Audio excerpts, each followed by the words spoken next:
এক সময় সুন্দরবনের এক রাজা ছিলেন সুন্দরবন রায়। তিনি বনের প্রাণীদের হত্যা করে আনন্দ পেতেন। একদিন এক বাঘ তাকে আক্রমণ করে হত্যা করে।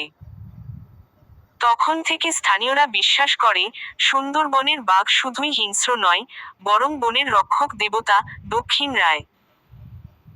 দক্ষিণ রায়কে অনেক স্থানে পূজা করা হয়, যাতে বাঘ রক্ষা করে, আক্রমণ না করে।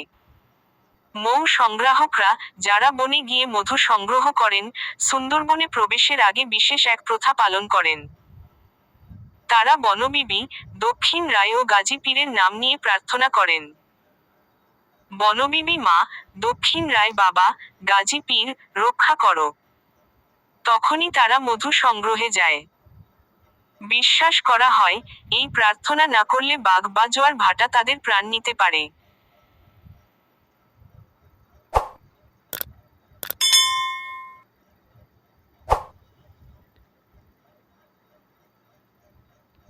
লোকগাথায় আছে এক জেলে ছিল, নাম ভোলা।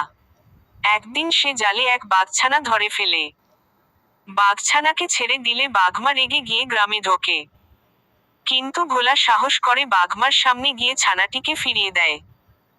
এরপর থেকে গ্রামবাসী বলে, ভোলা ও তার পরিবারকে কোনোদিন বাঘ আক্রমণ করেনি। এই গল্প আজও ভোলা বাঘের গল্প নামে সুন্দরবনের লোককাহিনীতে জনপ্রিয়। সুন্দরবনের অনেক মৌয়াল ও জেলে বিশ্বাস করেন, যদি বাঘের চোখে সরাসরি চোখ পড়ে, তাহলে মৃত্যু অনিবার্য। কারণ বাঘ তখন মানুষকে তার শিকার হিসেবে চিহ্নিত করে নেয়। অনেকে বলে, বাঘ নাকি দূর থেকে মানুষের ঘ্রাণও পেয়ে যায়, এমনকি নৌকার ভিতর থেকেও।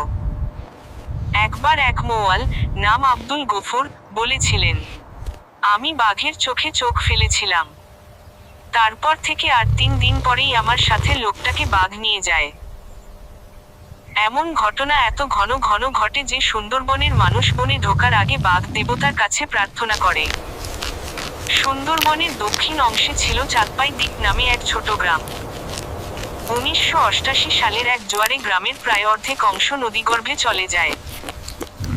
রাতের অন্ধকারে জোয়ার এত জোরে উঠে যে গ্রামের মানুষ ভাবতে পারেনি কিছু। পরদিন সকালে দেখা যায়, বাড়িঘর, গাছ, এমনকি মানুষেরও কোনো চিহ্ন নেই। বেঁচে থাকা লোকেরা বলে, আমরা শুধু বাতাসে চিৎকার শুনেছিলাম, যেন বনবিবি কাঁদছিলেন। আজও অনেক জেলে বলে, নির্দিষ্ট রাতে ওই জায়গায় হালকা আলো দেখা যায়, যেন হারিয়ে যাওয়া গ্রামের আত্মারা ফিরে আসে। দল মৌয়াল 2005 সালে সুন্দরবনের গভীরে মধু সংগ্রহে যায়। তারা নিয়ম ভেঙে বনবিবির নাম না নিয়েই প্রবেশ করেছিল, সময় বাঁচানোর জন্য। সেই দিনই বাঘ আক্রমণ করে তাদের একজনকে টেনে নিয়ে যায়। বাকি লোকেরা ভয় পেয়ে ফিরে আসে। এখনো গ্রামবাসীরা বলে, বনবিবি মা রাগ করলে বাঘ হয়ে আসে। তখন থেকে তারা মধু সংগ্রহের আগে কখনো প্রার্থনা বাদ দেয় না। 2021 সালের দিকে স্থানীয় জেলেরা লক্ষ্য করেন, রাতারাতি একটি নতুন বালুচর বা দ্বীপ জেগে উঠেছে। প্রথমে তারা সেখানে মাছ শুকাতে শুরু করে, কিন্তু পরে দেখা যায় দ্বীপটি 1 সপ্তাহ পরেই হঠাৎ অদৃশ্য হয়ে যায়।